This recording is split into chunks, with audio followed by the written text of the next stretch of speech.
নমস্কার বন্ধুরা, কৃষ্ণা কিচেন ব্লগে আপনাদের সবাইকে স্বাগত। আজকে বানাবো কাতলা মাছের দারুণ একটি রেসিপি। তো তার জন্য এখানে একটা প্লেটে 5 পিস কাতলা মাছ ভালো করে আগে থেকে ধুয়ে পরিষ্কার করে লবণ হলুদ মাখিয়ে নিয়েছি। এই রেসিপিটি খুব কম সময়ের মধ্যে আলু দিয়ে কিভাবে বানানো যায়, তো সেই ভিডিও আপনাদের সঙ্গে শেয়ার করছি। তো তার জন্য আমি কড়াইয়ে দিয়ে দিলাম পরিমাণ মতো সরিষার তেল। তেল ভালো করে খুব সুন্দর গরম হয়ে গেছে।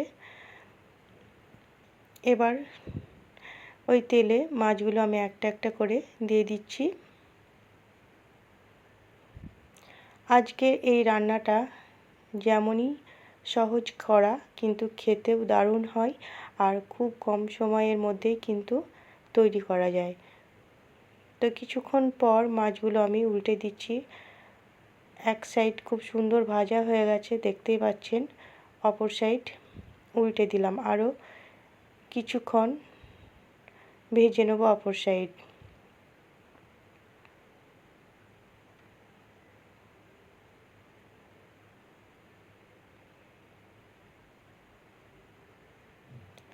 তো কিছুক্ষণ পর দেখুন মাছগুলো খুব সুন্দর করে ভেজে নিয়েছি। এবার অন্য পাত্রে তুলে নিলাম। 4টে মাছ আর এক পিস মাছ ভালো ভাজা হয়নি, তো উল্টে পাল্টে আর কিছুক্ষণ ভেজে নিয়ে এটাও আমি তুলে নেব।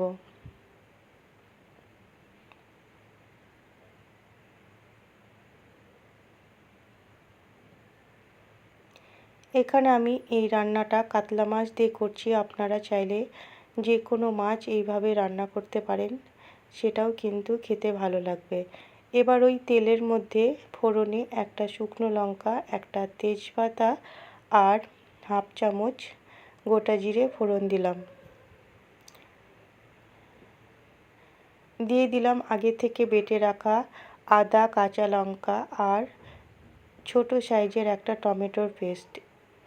এবার মশলাটা ভালো করে কষিয়ে নেব, যাতে আদা, কাঁচা লঙ্কা আর টমেটোর কাঁচা গন্ধ না থাকে।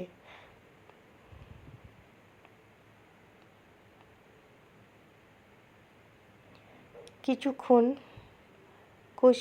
কষিয়ে নেওয়ার পর এখানে দিয়ে দেব বাকি মশলাগুলো।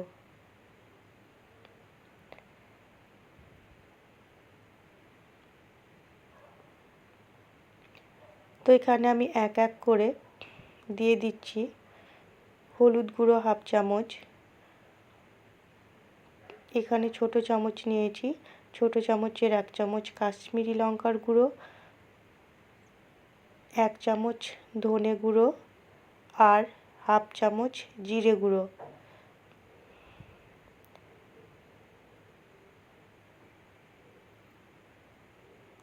আর স্বাদ মতো লবণ।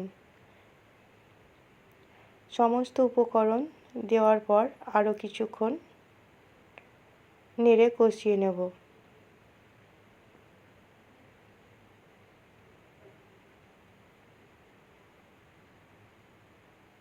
সামান্য একটু কষানোর পর আমি দিয়ে দিচ্ছি আগে থেকে সেদ্ধ করে রাখা বড় সাইজের একটা আলু। আমি আগের থেকে আলু সেদ্ধ করে রেখেছিলাম।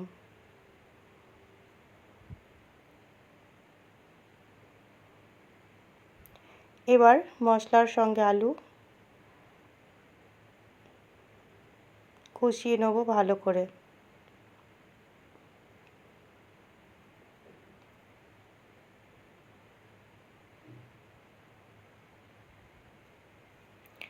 কিছুক্ষণ কষানোর পর দেখুন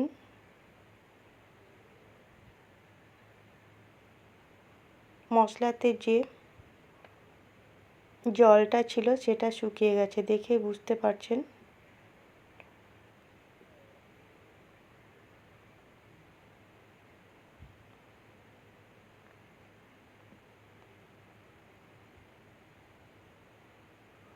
আরও একটু নাড়াচাড়া করে দিয়ে দিচ্ছি পরিমাণ মতো জল।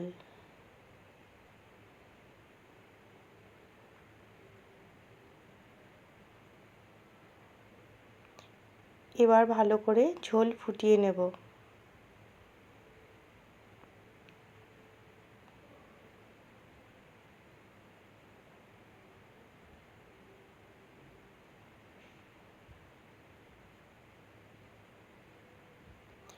এখানে গ্যাসের ফ্লেম আমি হাই করে রেখেছি যাতে ঝোলটা তাড়াতাড়ি ফুটে ওঠে।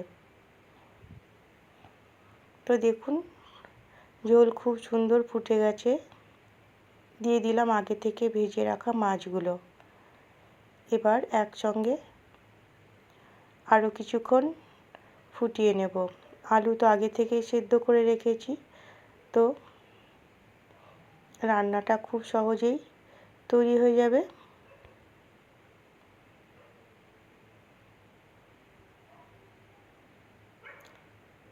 এইভাবে একবার মাছের ঝোল রান্না করে দেখবেন, যে কোনো মাছ গরম ভাতের সঙ্গে খেতে কিন্তু দারুণ লাগে আর খুব সহজেই তৈরি হয়ে যায়।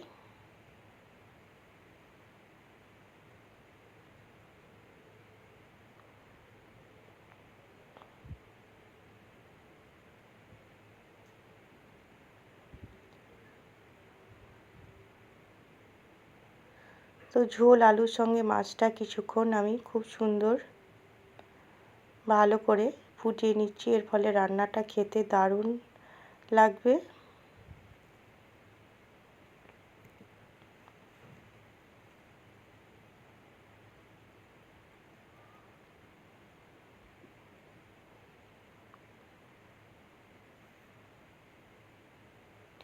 আমার চ্যানেলে নতুন বন্ধু হয়ে থাকলে চ্যানেলটিকে সাবস্ক্রাইব করে পাশে থাকবেন আর পাশে থাকা বেল আইকনটি ক্লিক করে রাখবেন।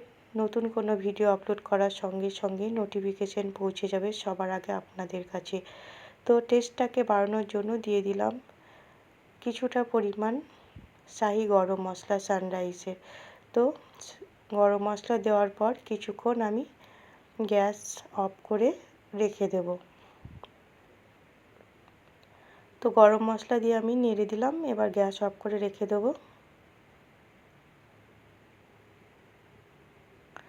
কত সহজে তাহলে তৈরি হয়ে গেল আলু দিয়ে কাতলা মাছের ঝোল, কত সহজে। আর দেখুন কত সুন্দর লাগছে দেখতে। রেসিপিটি ভালো লাগলে লাইক শেয়ার কমেন্ট করবেন। আর সম্পূর্ণ ভিডিওটি দেখার জন্য আপনাদের অসংখ্য অসংখ্য ধন্যবাদ বন্ধুরা। আবারও চলে আসবো নতুন কোনো ভিডিও নিয়ে। ভালো থাকবেন।